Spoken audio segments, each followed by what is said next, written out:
Today on 16-bit Game Reviews, I spin out in a Formula 1 car. I drive a Lotus in the rain. And I crash into oncoming traffic.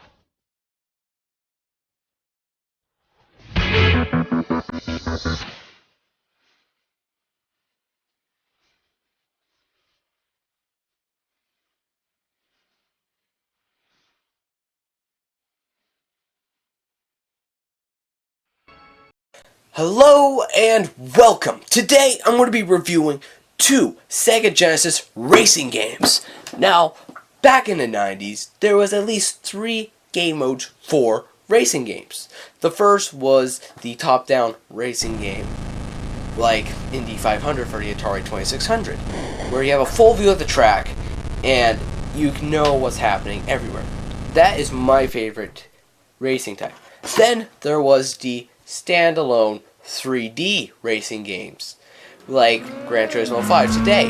Unfortunately, back in the 90s, that was non-existing just because Sega Genesis with its blast processor could not handle it, and the Super Nintendo with its Mode 7 graphics could not handle it. Unless it had the FX chip in it, which Star Fox did have. But Star Fox is not a racing game, it's a flight simulator. Anyways, that was introduced by hard driving for the Sega Genesis, surprisingly, and it shows that it was terrible and why 3D racing games should not be made for consoles like these. Just because the frame rate was terrible and the gameplay was brutally awful. And finally, there was the most popular and most used racing type, the 2.5D racing, which has a third-person racing car, and the background just moves underneath it. Now that was used on all consoles, even before the 90s, and it was introduced by, surprisingly, Night Driver for the Atari 2600 back in 1980. So the question is this: was there ever a good racing game in 2.5D or in 3D, which was made back in the 1990s? Let's find out. This game seems like it will fit the bill.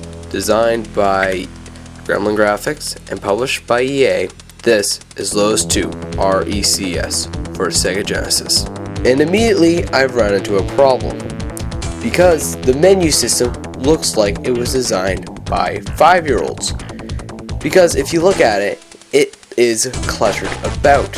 You can control the game types here. You can control player 1 settings up there. You can change your control schemes here, but I don't know why you would want to. Change your player 2 gear types, and then change your 2-player, 1 or 2 players, courses, and then there's that code thing. And this define thing, I have no clue what it's for. Well, I do. It's to set tracks, but it doesn't seem to work if you don't know how to do it, because this track here is a preset track. So what you have to do now is hit that reset button, or just power your system on and off like I do, and try again. Because this is one of the most confusing systems I've ever dealt with. So I'm just going to re-input all my codes, and what you're supposed to do is supposed to go all the way down to the course. Now course in English means difficulty for some reason. First one is beginning, second one's medium, third one's hard, that one is race, and that one is random. Or for the game, it is race course, which you have selected. I don't know why they did that. And see right here, this is the course which I told it to play. This is one of the preset ones. And now I got that off my chest. That's the only thing which was wrong about this game. Everything else is fine. Not fine. Why did you say fine? What I meant to say was the rest of the game is brilliant. I mean, the graphics are beautiful. The colors just pop out of the screen at you. And in my opinion, is one of the prettiest games on the Genesis. Second to Sonic the Hedgehog and every other bright, colorful game. The controls are easy to use and easy to get used to if you're not used to the controls. What else is there to say about it? It's a racing game. There's no story. It's just racing. And that's what makes this game great. Because you don't have to wait an hour for a cutscene, or you don't have to wait for your friends to finish up talking to their mom online. You just sit down, hit that start button, wait about a second for you to select the correct soundtrack, and then you start playing. And even selecting the soundtrack is easy. You have one of 4 choices of songs, or you hit nothing, 0, for just the sound effects. Now, you can either have sound effects or music. You just can't have both. But that's a small price to pay, because the soundtrack for this game, all 4 of them, are excellent. And I haven't really mentioned the best part about the game yet. Its price. Now, back when the game was new, it was expensive, and you were better off just buying outright. Well, the price for Lotus II R.E.C.S.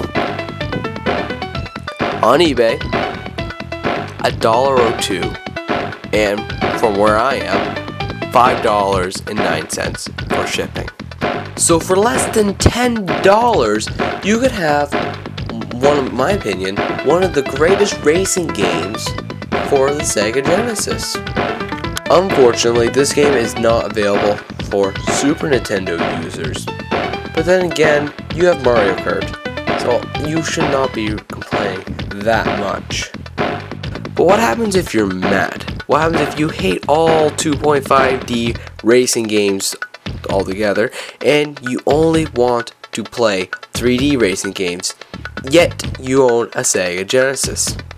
Well, don't worry, there's a game for you.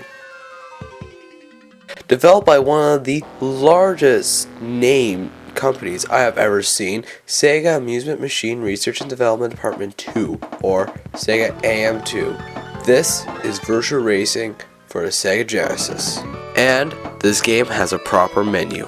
Unfortunately, no course creator system, but you do have 3 very good tracks and Fallout 3D, which is a price worth paying. Although, I would love to have driven in the future with a turbo zone and red pavement. But right now, I'm just bewildered that a 16-bit system with a blast processor was capable of producing these graphics.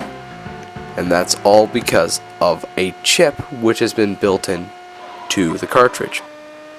It is called the SVP chip, which is Sega's response to the Super FX chip, which Nintendo made for the Super Nintendo. And I believe that this chip is better. For example, if I was to play Star Fox, the graphics are 1 or 2 shades of color, and I'm flying around half expecting something to happen. Don't know what I'm going into, but at least it's in 3D. This, however, this is Fallout 3D. I can see where I'm going. I know that there's a car about a meter ahead of me, and I can spin out and see the front of my bloody ship. Car thing. This is just better. But the graphics could be a bit more well defined. I mean, these graphics are great, especially for a Sega Genesis, but a few months later, this was released for the Sega 32X. This is Virtua Racing Deluxe. And I have no clue why the polygon count could not be increased to whatever amount this is. But then again, This was made for an add-on system which boasted 32x graphics, while this is only for 16-bit flash processing system. So it's a price worth paying. The rest of the game is pretty straightforward. The controls: hold down the B button to go forward, press A to brake, left and right buttons are to go left and right, etc, etc. Although, if you do not have a 6-button Genesis controller, you will be stuck with only 2 camera views, which is okay. The soundtrack is fine. There's no story yet again. Really, the only reason why you would purchase this game is because you do not feel like buying a 32x system with Virtua Racing Deluxe. And then again, that is saving you a whole lot of money. To buy a new Sega 32X system, or even a used one, that's going to cost you about $100. Then the game itself is $8, so about $108 for Virtua Racing Deluxe. And the price for Virtua Racing for a Sega Genesis is only $11. So in short, you are going to be saving $97 by buying this version. Unless you like the 32X and you want to buy other games for it, then I say it's worth it. But if you do not want to buy a Sega 32X, this game is the perfect choice for you. Same with Lotus 2 if you do not want to pay $20 to go and buy Outrun for Sega Genesis. I'm now going to go back to the original question. Were there any good 90s racing games in either 2.5D or in 3D? And the answer is yes, there are. There are 2 of them. Thank you for watching the review, and both of these games here are on sale now on the official 16-bit video game store on eBay. Follow us on Facebook, like us on Twitter, etc, etc, etc. And I'll be seeing you Wednesday. Until then, see you later.